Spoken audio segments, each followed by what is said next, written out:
você seja muito bem-vindo a mais um episódio do Show Sedentarismo, finalizando o Guia de Atividades Físicas.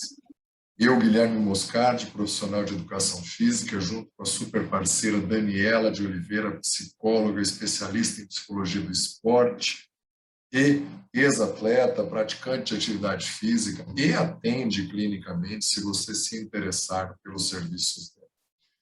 Bem, a gente poderia ficar um pouco mais longo, mas para não ficar muito chata a série, a gente definiu que esse é o último episódio dessa série para entrar em outros assuntos e porque depois dos idosos, que nós já falamos, o último, esse é a educação física escolar, tem também gestante e esportes com deficientes físicos, né, ou atividade física para deficientes físicos.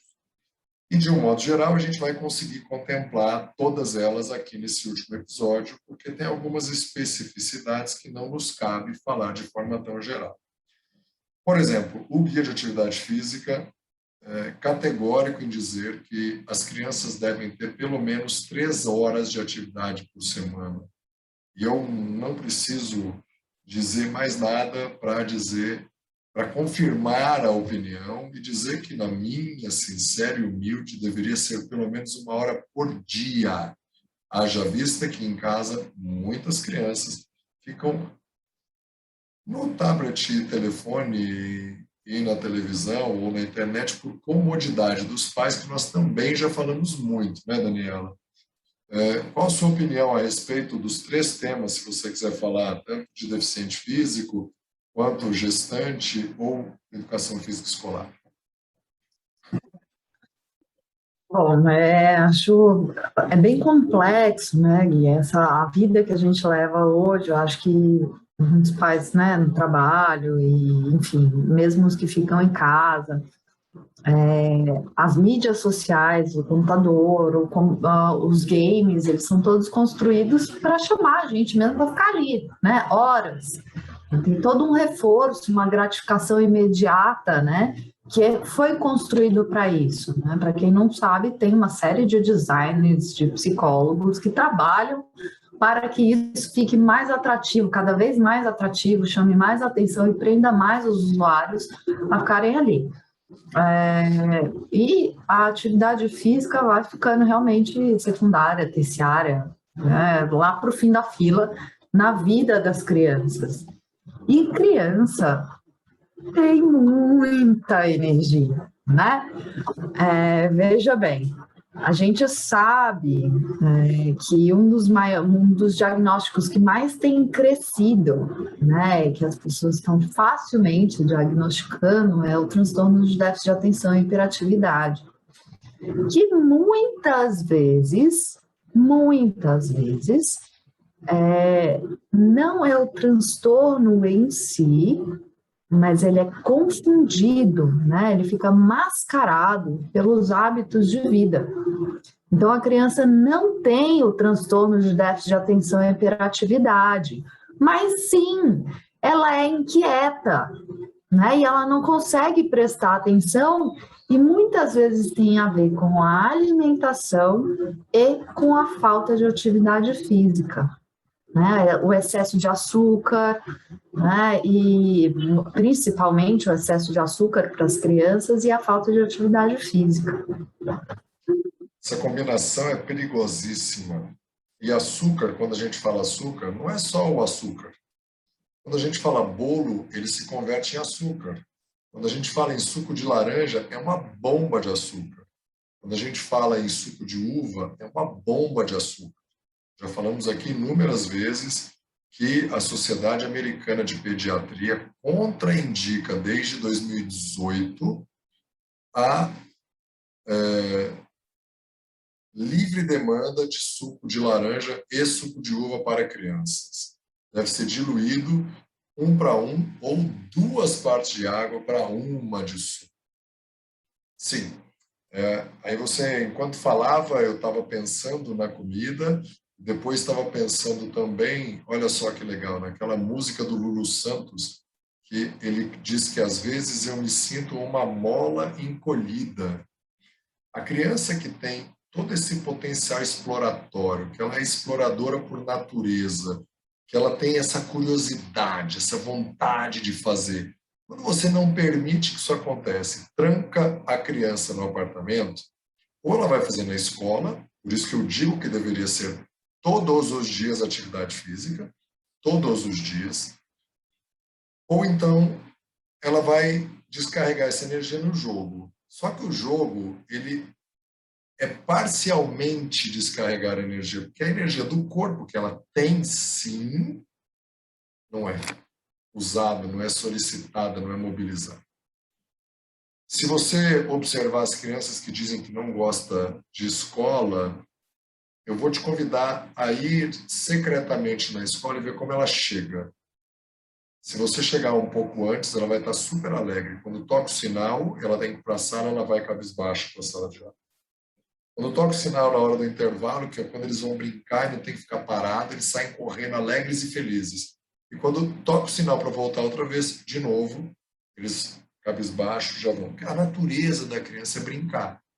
Por isso, a atividade física escolar deveria ser, como em alguns países mais desenvolvidos, o lugar, a fonte de reconhecer e de despertar de muitos atletas, de muitos talentos. E eu acho que tem uma questão, né, que você foi levantando aí, que para mim fica muito esse lugar do lúdico, né? Quantas vezes a gente perde o lugar do lúdico e a gente vai perdendo isso na vida, né? E uma das questões, algumas pesquisas hoje mostram, né, dentro da minha área da psicologia, que o brincar, né, é no brincar que a gente mantém as nossas relações, é no jogo. Nós, enquanto adultos, a gente vai sofisticando a nossa brincadeira, né? Vira uma piada, um jogo com um amigo de palavras, né?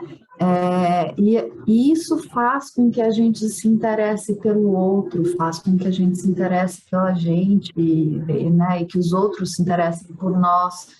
Então, esse lugar do brincar, o quanto a gente pode ir mantendo isso para a vida adulta, e inclusive na atividade física, né? Nas relações que a gente tem. Então, uma das pesquisas mostram que, por exemplo, os times de basquete mais bem-sucedidos são aqueles times em que os jogadores mais se tocam, em que eles mais estão juntos, e que eles mais brincam um com o outro, em que eles mais cooperam, né? Em que eles são mais gentis um com o outro. Isso é super importante para a gente trazer para a nossa vida adulta, e isso começa a ser ensinado na infância. Isso começa na atividade física escolar, isso começa na atividade física infantil, e isso serve para gestantes, isso serve para atletas, né, para pessoas com deficiência física. Muito bom. A sua fala me fez lembrar de duas coisas importantes.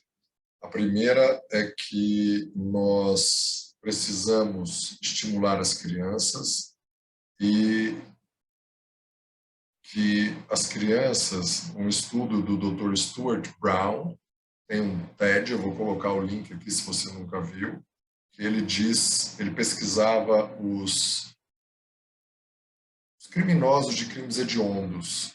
E a única coisa, ele é um psiquiatra, a única coisa que esses caras tinham em comum é que eles foram privados da brincadeira. É muito impactante. Ele diz que o oposto de brincar é depressão. As pessoas que não brincam, que não têm acesso a jogos, elas se deprimem. É obrigatório a gente fazer isso. E a segunda coisa é que nós precisamos estimular as crianças a serem crianças. Você, enquanto falava, me veio duas pessoas que me disseram recentemente o seguinte: meu filho prefere ficar com os adultos. Normalmente é porque ele não aprendeu a ser criança, é confortável, os adultos negociam, mas não tem uma birrinha que as outras crianças fazem, ela não tem que aprender a se articular um pouco mais naturalmente, é muito socialmente. Então você está roubando isso do seu filho. Por isso, eu te convido a estimular as crianças a ficarem entre as crianças, se for o seu caso. Criança, quando chega para um adulto e pede para interferir, a resposta mais inteligente dos pais deveria ser: resolve entre vocês. Se não tem agressão física, se entendam aí. Do jeito que vocês se entenderem, ok. Normalmente, eles são muito rápidos, muito ágeis para resolver. E convide as crianças para fazer programas. Já demos outros exemplos aqui, que a escola isso acontece naturalmente. Mas até as escolas hoje têm convidado as crianças a terem comportamentos de adultos em miniatura. Criança brinca, criança faz barulho, criança faz bagunça, quebram algumas coisas.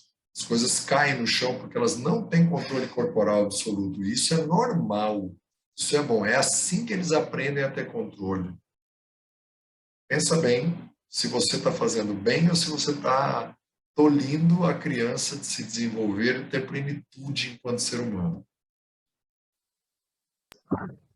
Enquanto você falava, eu me lembrei que é um pouco isso, né? Que eu sempre vou falando, que a gente não tem corpo e mente, não são duas instâncias divididas, né? Uma da outra. As coisas, elas estão todas juntas em nós, então a gente vai criando uma divisão, né, entre pensamento e corpo, e a gente vai criando seres de cabeças ambulantes sem corpos, né? É, e isso vai contribuindo, né, propicia o aparecimento de doenças mentais, né, como as crises de ansiedade, né, as crises de a própria depressão, né, e outros tantos transtornos, né, que vão acontecendo porque a pessoa não sabe de si. Você não pode habitar o seu próprio corpo, se apropriar do seu próprio corpo, você fica pouco conhecedor de si mesmo. Né? A gente fica pouco conhecedor de si, pouco conhecedor das próprias emoções, das próprias sensações. Né? E a gente fica muito ou obediente ou conhecedor de qualquer outra coisa menos de nós.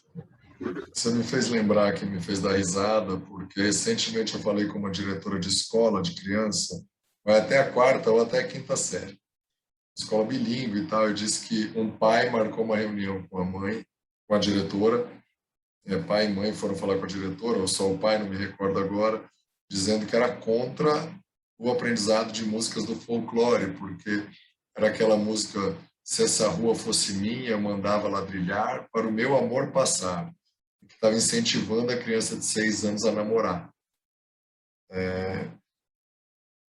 Por isso que a gente precisa da escola. As crianças, não é segredo para ninguém, se você ouvir cronologicamente, que eu tenho uma filha de 10 anos, a minha mais nova, e nós estamos saindo de um momento pandêmico, se você também ouve isso cronologicamente, 2021, e quando volta no segundo semestre de 2021 a aula presencial, ela estava louca pela aula presencial, não pela aula em si. Ela preferia a aula online porque durante a aula ela conseguia fazer a tarefa. Então ela dizia que os amiguinhos demoravam um pouco mais para entender, ela já tinha entendido, ela fazia e sobrava mais tempo para brincar. Mas ela queria a interação com as outras crianças. E ela conta cada aventura que eles fazem em 20 minutos de intervalo, que a minha provocação seria que as crianças tivessem 1 hora de intervalo, sem adulto atrapalhar. Faria muito mais bem para elas do que aprender matemática, ciência, geografia, se movimentassem mais, tivessem mais espaço. Ok, que espaço é uma coisa rara, mas eles dão um jeito. Por isso, a atividade física escolar também precisa tomar cuidado para não ser só educação física escolar e ser todo o tempo brincadeira dirigida. Quando só o professor propõe atividade, ele vai tolir a criatividade das crianças. Se você é profissional de educação física e dá aula para a criança em escola, o meu convite é: proponha algumas coisas em que eles tenham uma margem de escolha, porque senão sua aula está chata. Eles têm que criar, eles têm que explorar, eles têm que fazer uma coisa mais bacana. E, na maioria das vezes, para falar um pouco aqui do deficiente físico, das pessoas com deficiência, a mais velha tinha uma garota de cadeira de rodas na sala dela, em algum período da escola, não vou me lembrar qual. E eles alunos, sempre davam um jeito de inserir a garota nas brincadeiras.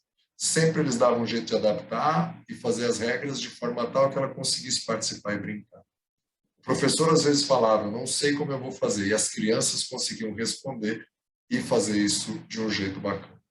Por isso, cara pálida, se você é professor de educação física escolar, programe um tempo e atividades em que eles façam coisas por conta própria. Formas diferentes de explorar o próprio corpo, o próprio ambiente, perceber o que eles estão sentindo, sem dizer se é certo ou errado. Até porque, se você não tiver formação de psicólogo também, você não vai apontar para alguma direção, porque só o psicólogo é capaz de dizer isso.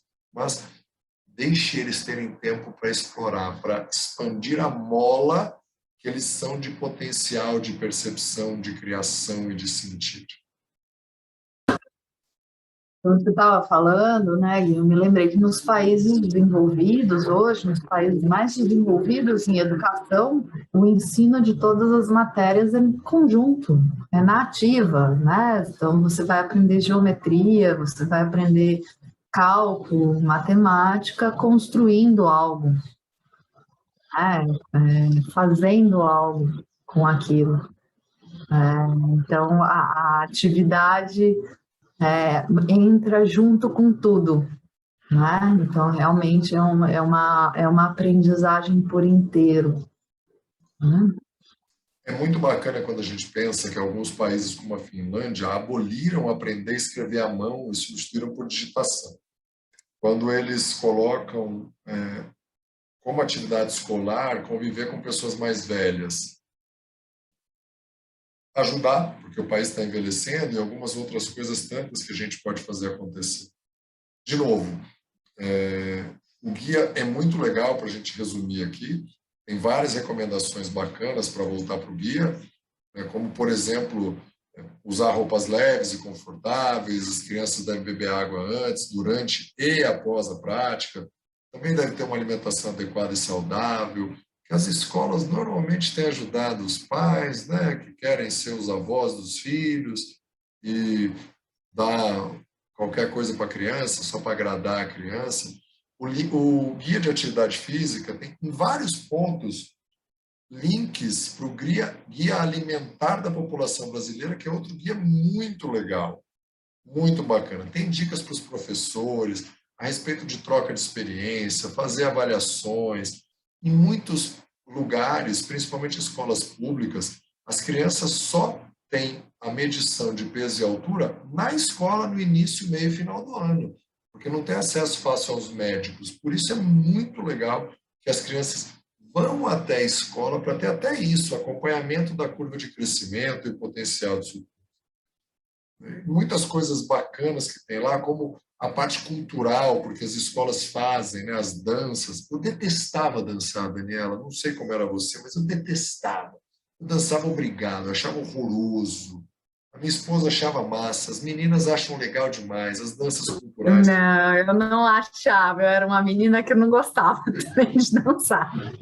E tem gente que adora, mas tudo bem, isso também é cultura, que você acabou de dizer, né? Cultura na prática, o corpo e o saber junto. Não adianta você pensar se você gosta ou não gosta de uma determinada dança só olhando, é preciso experimentar, mesmo que seja para dizer que não gosta.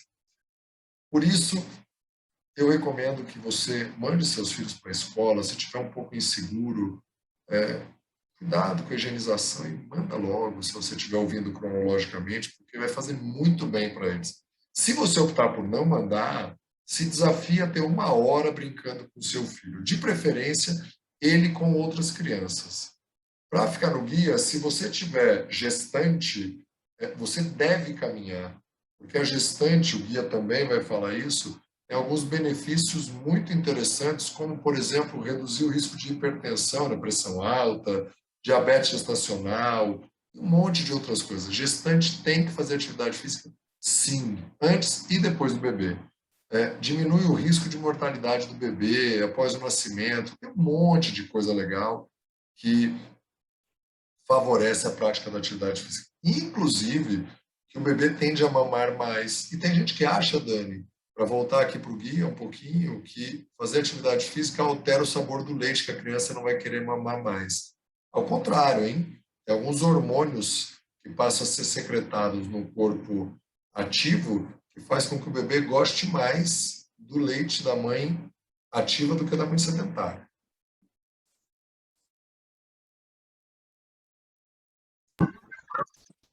Perfeito. Eu não sabia dessa crença que existia ao longo da atividade física e do sabor do leite materno, né? Bom, aí são as crenças culturais com as quais a gente vai lidando muitas vezes, né?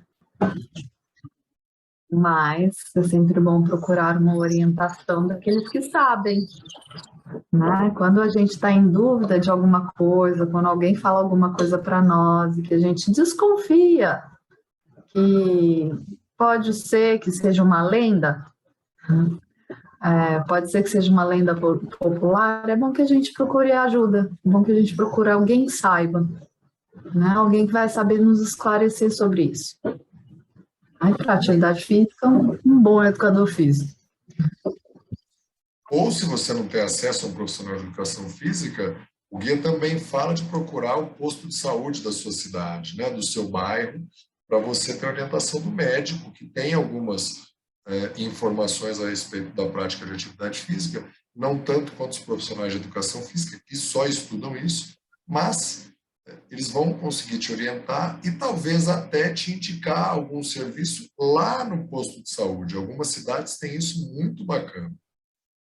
Alguma coisa mais para acrescentar, Dani, para não ficar um episódio muito longo aqui a respeito de um episódio sobre o guia de atividade física para a população brasileira? Não, acho que a gente cobriu bem. Se você sentiu necessidade, manda uma mensagem para a gente, Show Sedentarismo Oficial, Facebook, Instagram, ou então manda aqui no próprio agregador de podcast ou no YouTube, que você estiver ouvindo, assistindo, enfim, que a gente responde, vai adorar interagir com vocês. Hora, então, de revelar o que fizemos ou faremos para ficar ativos. Você quer começar dizendo que nadou hoje? A gente sempre grava para as pessoas saberem, gente, não é que eu nado todo dia, sou vidrado nada disso, mas é que a gente sempre grava no mesmo dia e eu sou bem disciplinada, então eu tenho o dia certo de nadar, o dia certo de fazer tai chi, o dia certo de correr. Eu sou uma pessoa de rotinas bem estabelecidas, né, em relação à atividade física. Então eu sempre nadei quando a gente vai gravar.